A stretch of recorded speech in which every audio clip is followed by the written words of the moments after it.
महाभारत के प्रेमियों, मैं राम सागर शास्त्री आप लोगों के समक्ष रखने जा रहा हूं एक प्रसंग, बभ्रुवाहन और अर्जुन का युद्ध।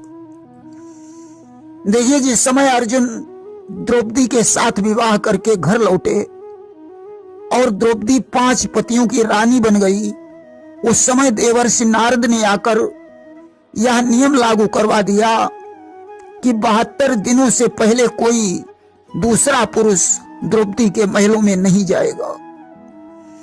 अगर धोखे से भी चला गया तो उसे 12 वर्ष का वनवास भोगना पड़ेगा। दैव योग से एक ब्राह्मण के घर में कोई चोर घुसकर चोरी करने लगा। ब्राह्मण ने अर्जुन को रक्षा के लिए पुकारा। आज अर्जुन ने देखा कि मेरा धनुष बाण तो द्रौपदी के महलों में रखा है। विवश होकर अर्जुन ने वहां से धनुष बाण उठाकर चोर का वध करके ब्राह्मण का धन वापस दिलाया और वनवास भोगने चले गए। वहीं से उन्होंने मणिपुर में जाकर चित्रांगदा के साथ अपना विवाह किया। इसके बाद अर्जुन ने नागलोक में पहुंचकर उलूपी से विवाह किया। सत्य ही कहा गया है कि सौत से मौत भली होती है। आज उलूपी ने अर्जुन को भड़काकर चित्रांगदा से संबंध ही तोड़वा दिया। चित्रांगदा उस समय गर्भवती थी। उसने भी अर्जुन से अपना बदला लेने के लिए प्रण कर दिया कि गर्भवती चित्रांगदा कर बैठी प्रण एक, बदला लूंगी पार्थ से कभी समय को देख। कुछ समय के बाद उलूपी ने एक पुत्र को जन्म दिया जिसका नाम बभ्रुवाहन पड़ा। कि कुछ समय बाद सुकुमारी ने एक पुत्र रत्न उपजाया है, आगे चलकर वो महावीर बभ्रुवाहन कहलाया है। जब बभ्रुवाहन कुछ बड़ा हुआ तो चित्रांगदा ने उसे शस्त्र विद्या सिखाई। बभ्रुवाहन धनुर्वेद में पारंगत हो गया। अब उलूपी ने कहा, पुत्र अब तुम धनुर्वेद में निपुण हो गए हो, मुझे गुरु दक्षिणा दीजिए। बभ्रुवाहन ने कहा, माता गुरु दक्षिणा में तुम्हें क्या चाहिए? उलूपी ने कहा, पुत्र अब तुम्हें युद्ध में अपने पिता अर्जुन को हराना है। पिता और पुत्र में युद्ध हो, यद्यपि यह बात ठीक नहीं है, फिर भी आज पुत्र को स्वीकार करना पड़ा कि पिता पुत्र में युद्ध हो। नहीं ठीक यह बात, जो आज्ञा कहे पुत्र ने झुका दिया निज माथ। अब तो उलूपी समय का इंतजार करने लगी। धीरे धीरे वह समय भी आ गया जब धर्मराज युधिष्ठिर ने अश्वमेध यज्ञ किया और अपना दिग्विजयी घोड़ा छुड़वाया। अब तो घोड़ा ज्यों मणिपुर में पहुंचा, बभ्रुवाहन ने उस घोड़े को पकड़वा लिया। आज अर्जुन ने कहा, पुत्र इस घोड़े को छोड़ दे, अन्यथा मैं वह अर्जुन हूं जिसके बाणों से सारा जहान थर्राता है। कि अर्जुन बोले, ले देख इधर, यही अर्जुन बलधारी है, जिसके इन तीखे तीरों से थर्राती दुनिया सारी है। बभ्रुवाहन ने कहा, पिताजी मां की आज्ञा का पालन करना पहला कर्तव्य हमारा है, इसलिए युद्ध करना होगा, बस यही धर्म हमारा है।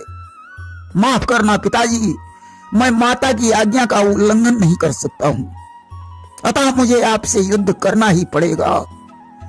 क्योंकि मेरी मां ने मुझे सिखाया है कि क्षत्रिय हुई जो समर सकाना, अकुल कलंक ते ही पामर आना। क्षत्रिय होकर जो युद्ध से डरता है वह अपने कुल में दाग लगाने वाला होता है। आज भीमसेन भी साथ में थे। उन्होंने कहा आओ पहले मेरे साथ युद्ध करो। अब तो बस चलने लगे विविध भांति हथियार। वीर भीम मूर्छित हुए सह न सके जब वार। आज बभ्रुवाहन के बाणों से भीमसेन मूर्छित हो गए। तब तो कर्ण के पुत्र ने सामना किया परंतु मारा गया। अब तो बभ्रुवाहन ने गंगा जी का दिया हुआ बाण धनुष पर रखा और अर्जुन से कहने लगा कि गंगा बाण लई बचन उचारा, अब नहीं उबरई प्राण तुम्हारा। उसने कहा पिताजी अब तुम हमारे हाथ से नहीं बच पाओगे। आज ज्यों बाण का संधान किया अर्जुन की मृत्यु हो गई। अब तो बभ्रुवाहन दुख में डूब गया। हाय मेरे हाथों से पिता का संहार हो गया, तब मैं दुनिया को अपना मुंह कैसे दिखाऊंगा। आज उसने प्रण कर दिया कि यदि मेरे पिता जी जीवित नहीं हुए तो मैं भी अपने प्राणों को छोड़ दूंगा। आज चित्रांगदा उलूपी के पास पहुंची और अपना आंचल फैलाकर अपने स्वामी के प्राणों की भीख मांगने लगी कि हे बहन आज झोली पसार, वरदान मांगने आई हूं। अपना सिर नीचा किए हुए पति प्राण मांगने आई हूं। स्वामी को जीवन दान मिले यही शुभ कर्म हमारा है। पति प्राणों की रक्षा करना पहला कर्तव्य हमारा है।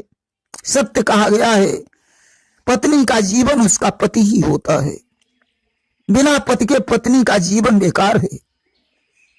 आज उलूपी ने विचार किया कि अगर अर्जुन जीवित नहीं होंगे तो मेरा पुत्र भी अपने प्राणों को छोड़ देगा। आज तो उसने संजीवनी मणि का स्मरण किया। आज उसके हाथों संजीवनी मणि आ गई।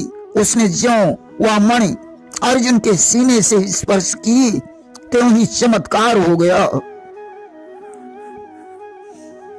कि वह मणि अर्जुन के सीने से ज्यों ही स्पर्श कराई है त्यों ही नाड़ियां लगी चलने, चेतना वीर को आई है। अब तो अर्जुन की नाड़ियां चलने लगी। उन्होंने दोनों आंखें खोली और कृष्ण कृष्ण कहते हुए उठकर खड़े हो गए। अब तो उलूपी चित्रांगदा और बभ्रुवाहन ने अर्जुन से क्षमा मांगी।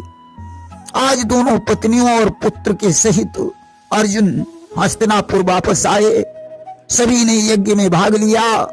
प्रेम से बोलिए वृंदावन बिहारी लाल की जय।